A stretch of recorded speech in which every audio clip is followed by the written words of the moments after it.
Oh, there's... Oh, my God, there's JulianK. There's JulianK. Ladies and gents, the best... I'm going to say pretty much the all-round best Age of Empires 3 player.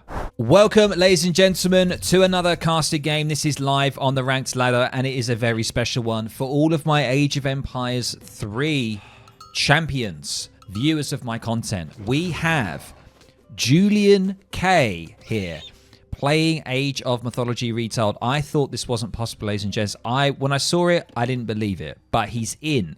He's currently playing Poseidon, one of the best major gods at the moment. We're not going to call him a lamer, but, I mean, come on, Julian. Play a mid-hero. A mid-god, sorry. He's playing Poseidon. Very, very powerful god at the moment.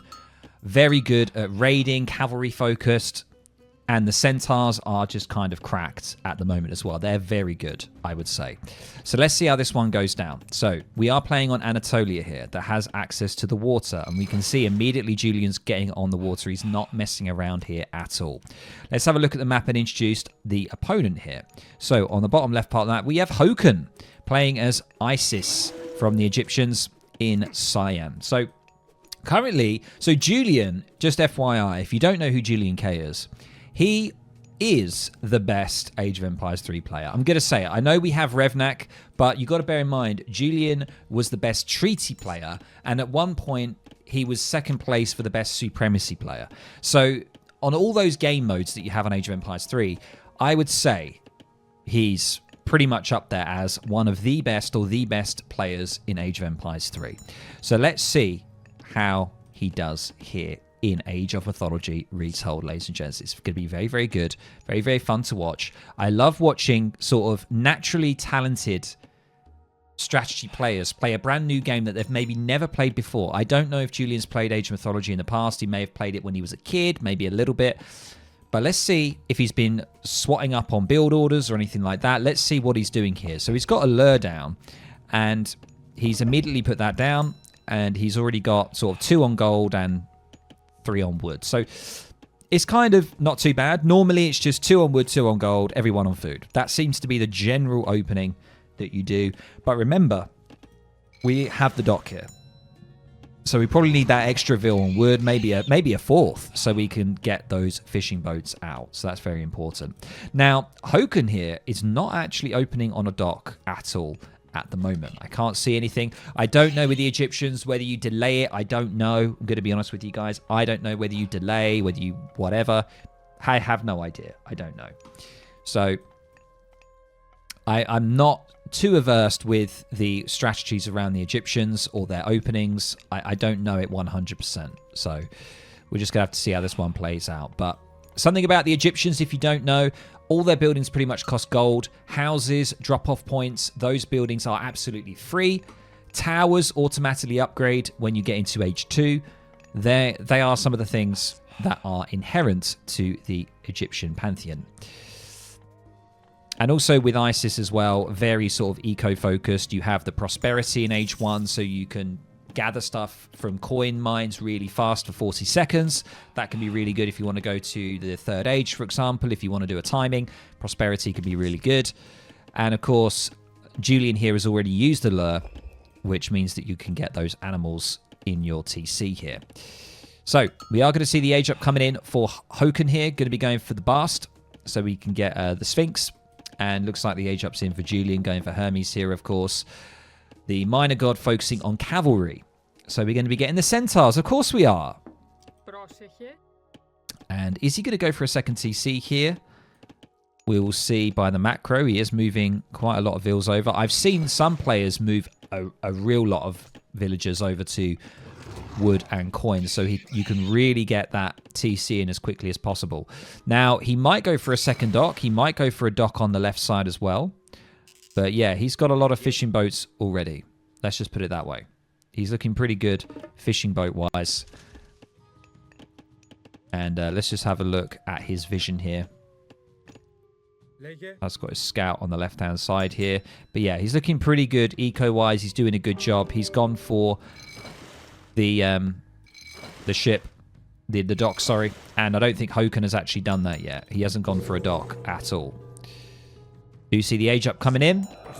Centaur is here, going to be able to harass and just be annoying. I'd probably destroy this obelisk if possible, because that obelisk is getting some decent vision here for Hokan, if you can see. Look at that obelisk. It's getting a lot of vision. Oh, this is really unfortunate, though. Priests could see that Centaur coming. And also, Julian lost that villager there. Not too sure why he had the storehouse there. Maybe just so he didn't have to walk the villager back. But that is really unfortunate. So going to be losing that Centaur straight off the bat. That is not the best. We do have Theseus here. And looks like we're getting some triremes are coming out now from Julian. So, and these priests do damage. Remember, they do fling things. Whatever they're flinging, I'm not too sure what it is, but they're flinging something. That's what they're doing. And now we're going to see the classic double stables opening here from Poseidon. And we're going to start seeing some Hippias coming in. And it looks like we're going to be getting some of those upgrades in as well now. So one base Poseidon. We are seeing this so much. I want to see something new from Poseidon. I want to see an early TC or something. But it doesn't seem to happen because this opening of Hippias and Centaurs is just too good. That's the problem. And I'm sure he's probably going to get some Centaurs in soon, but he needs quite a few on favor. He has only got... he's only got 4 favor in at the moment, unfortunately.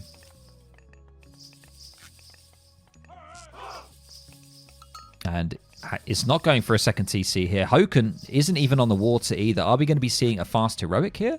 Is that what's on the cards? Yes, it is. We do see it. Nephthys. I think Nephthys coming in.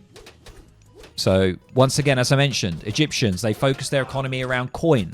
They have prosperity, which actually hasn't been used yet. But sometimes it's used so you can drop a Migdol stronghold down. However, this Hippias, the Hippias here from Julian, managing to clear up some of those priests. Sphinx trying to get on top here. But don't worry, we do have the Seus here. Going to be easily able to deal with that Sphinx. So Julian doing a fantastic job here. I wonder what he... Oh, the Pharaoh. That's huge. Nice Pharaoh pickup. Fantastic. That is absolutely huge for Julian here. However, he is going to have to deal with a heroic age here from Hokan. How is he going to deal with it? There it is. Scorpion Man comes in, and there's that prosperity. Everyone seems to be doing the prosperity the minute they go into the third age, so you can get that Migdol down. That's what it's about. Getting the Migdol stronghold down. You need that coin in, and normally the prosperity comes in. He needs to get more villagers on so he can take the most advantage from it. Oh, needs to be careful here. Hippias have not been upgraded. We don't have medium Hippias at all. Or Hippias. Is it Hippias? Hippias, isn't it? Hippias, sorry. I keep saying Hippias, but it's Hippias. The Greek names are very confusing to me, I must say. Let's have a look at the villager count. We've got 28 villagers here for Julian. 24 for Hokan. So he's delayed. He's a little bit behind because he had to age up. We got a lot of food and coin coming in. I feel like a third age is on the way here for Julian. Has he got a market down or he has got an armory? Armory is down here. And yeah, he's going to be going to the third age now. So he's not going for a second TC at all. We do see a forward Migdol. As I mentioned, 400 coin for one of those. So that's why prosperity is really good, because you can get that big boost of gold that you need so you can slap down one of those Migdols. And that's what we're seeing right now. We are going to see some Axemen coming in. Probably best because if you want to deal with hero units from the Greeks, if you're playing Egyptians, you want to make Axemen. Or chariot archers. You want something to really get involved because the Axemen do bonus damage against... you can see they do 4 times bonus damage against infantry. So it's really important. And he's going to do a little push out here. Let's see how this one goes. We do see the age up for Julian. Aphrodite. So we're going to be getting the Nemean line coming in. And I think it's Curse, isn't it? Is it Curse? Is the God Power? I believe it's Curse. Quite a lot of Centaurs coming out now as well for Julian. So Probably want to get that upgrade on them as well. The pole marches upgrade for the centaurs. That's really good. Julian's absolutely going to slap this. As long as he focuses the priests, he's going to be fine. He doesn't need to curse. I wouldn't curse here. I don't think it's it. Ooh, nice. Instead, he's going to go for the beautiful ceasefire here. So that means the ancestors are only going to be effective for around 20, 25 seconds, and then they're going to disappear. So he needs to be very careful here. He needs to plan this quite well. What do we see it from Julian? We see more Hippias coming in. We do see the medium upgrade has now come in for them, which is good. He has got curse, remember, so he can always use that if he's going to get in a pinch here. But here we go. Ceasefire is off.